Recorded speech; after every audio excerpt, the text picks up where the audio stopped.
Hello students, this is Sir Murtaza and welcome you to another lecture of physics. So let's start. So first we will talk about the agenda for this lecture कि इस lecture के अंदर हम क्या पढ़ने वाले हैं. We are going to discuss the following SLOs. Define the term pressure as a force acting normally on unit area. Explain that pressure varies from force and area with the help of everyday examples. So in this video, the term which we are going to discuss is pressure. हम pressure के बारे में पढ़ेंगे और थोड़ी सी और हम explanation देखेंगे pressure की with the help of everyday examples. Okay, so the agenda for this lecture is we will talk about the term pressure. Now, the definition of pressure. Okay, before telling its definition, अगर हम इसको normal life के अंदर relate करें तो pressure किसे कहते हैं. हम आम जुबान में भी कहते हैं कि अगर हम प्रेशर अप्लाई कर रहे हैं तो बेसिकली हम क्या करते हैं, हम इसके ऊपर फोर्स अप्लाई करते हैं, यानी फोर्स अप्लाई करने को के अमल को ही हम प्रेशर कहते हैं. So you can relate the term pressure with the force, but the difference is, let's look on to the definition. The force acting per unit area on the surface of a body. Basically pressure is a force, but the difference is we find force per unit area. यानी कितना force apply कर रहे हैं हम एक unit area के अंदर, उस कैलकुलेशन को, उस अमल को हम कहते हैं pressure. Okay, so you may not gate confused. Basically pressure is actually a force, लेकिन फ़र्क ये होता है कि हम यहाँ पे फोर्स कैलकुलेट कर रहे होते हैं पर unit area. Okay, now mathematically the formula is P is equal to F upon A. So force per unit area, the unit is Newton per meter square, or you could say as Pascal, and it is a scalar quantity. So pressure is a scalar quantity. You don't need to tell the direction, while force is a vector quantity. Okay, so there is one more difference between pressure and force, that force is a vector quantity. Force में हम direction बताते हैं, लेकिन pressure में हम direction नहीं बताते. It is just a scalar quantity. Okay, understood. Now let's move forward. Okay, now how pressure varies with force and area. So pressure depends upon two factors. अच्छा, यहाँ आपसे पूछा जा रहा है कि कैसे प्रेशर जो है वो चेंज होता है फोर्स और एरिया को चेंज करने से. So basically pressure depends upon two factors. Pressure दो फैक्टर्स के ऊपर डिपेंड कर रहा होता है. Number one is force and number two is area. यानी प्रेशर जो है फोर्स और एरिया के ऊपर डिपेंड करता है. Now for example, there is an example for you. We can push a drawing pen into a wooden board by pressing it by our thumb. It is because the force we apply on the drawing pen is confined just at a very small area under its sharp tip. Okay, अच्छा यहाँ पे एक example दे रहे हैं.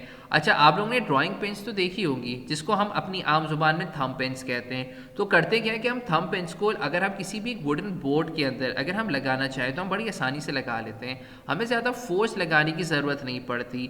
अच्छा, अब अगर हम इसको थोड़ा सा एनालाइज करें कि ऐसा क्यों होता है कि अगर हम किसी थंब पेन को अगर हम किसी बोर्ड पे लगाते हैं जस्ट बाय प्रेसिंग इट, तो क्यों हमें ज़्यादा फोर्स नहीं लगानी पड़ती.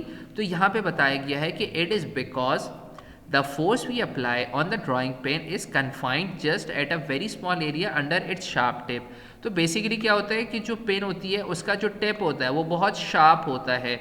शार्प होने का मतलब ये कि इसका एरिया कम होता है. So because of this smaller area हम थोड़ी सी भी फोर्स अगर लगाते हैं तो ये ज़्यादा प्रेशर जो है वो महसूस कर रहा होता है. Why? Because its area is small. यही वजह है कि हम आसानी से थंब पेन को जो है वो या ड्राइंग पेन्स को हम एक वुडन बोर्ड के अंदर लगा सकते हैं. Now a drawing pen with blunt tip. अच्छा, ब्लंट टिप का मतलब क्या होता है कि जिसकी टिप शार्पन ना हो, would be very difficult to push into the board due to the very large area of its tip. अब इसी के बजाय एक कोई ऐसा पेन हो जिसकी टिप शार्पन ना हो, ब्लंट हो. ब्लंट का मतलब जिसका एरिया थोड़ा ज़्यादा हो. इसको अगर आप एक वुडन बोर्ड के अंदर लगाना चाहें तो आपको बहुत ज़्यादा फोर्स लगानी पड़ेगी, बहुत ज़्यादा प्रेशर अप्लाई करना पड़ेगा. क्यों? क्योंकि इसका एरिया जो है as compare to this sharpen area ज़्यादा है. सो होता क्या है कि जैसे कि आप अगर डेली एग्जाम्पल्स में देखें, अगर हम फोर्स अप्लाई करें किसी कम एरिया के अंदर तो वो ज़्यादा प्रेशर महसूस कर रहा होता है. लेकिन अगर वही सेम अमाउंट ऑफ फोर्स आप अगर एक ज़्यादा एरिया के ऊपर लगाएं तो उसमें जो प्रेशर महसूस होता है वो कम महसूस होता है. So this can be explain by the example of a pen which has a sharpen tip and a pen who has a blunt tip. Okay, now hence the effectiveness of small force is increased if the effective area of the force is reduced. अब अगर हमें effectiveness of small force को increase करना है, यानी अगर हमें छोटे से force के अमल को भी, अगर हमने उसके effect को भी अगर बढ़ाना है, तो हमें क्या करना होगा, अपने area को reduce करना होगा. area reduce हो जाएगा तो वो small force की effectiveness भी जो है वो बढ़ जाएगी. Okay, so here is an example. There is a man who is trying to put a drawing pen into a wood. Okay, so there is another example. How pressure varies from force and area. We have another example in order to make you understand. Okay, press a pencil from its end with your fingers. The finger pressing the tip feels much more pain than pressing its blunt end. अच्छा, हम अक्सर औकात ऐसा भी करते हैं कि pencil को अगर हम हाथ में होल्ड करें इस तरह से और दोनों तरफ से हम इसके ऊपर प्रेशर अप्लाई करें, तो होगा क्या कि वो एरिया यानी this left side of the pencil which has a sharpen tip, यहाँ पे अगर हम फोर्स अप्लाई करें, इसको अगर हम दबाएं तो हमें थोड़ा दर्द महसूस होता है. वाइल अगर हम यहाँ पे इसको प्रेस करें तो हमें फोर्स या प्रेशर या दर्द महसूस नहीं होता. इसकी वजह यह है कि वो जो फिंगर जो शार्पन एरिया के ऊपर हम लगा रहे हैं वो ज़्यादा प्रेशर महसूस कर रही होती है. Okay, while the thumb which is pressing the blunt and वो कम प्रेशर फील कर रही होती है. So this could be another example of pressure, that how pressure varies from force and area. Okay, so hopefully you have understood this. So this is it for this lecture. We'll meet you very soon in our next lecture. Till then, Allah Hafiz.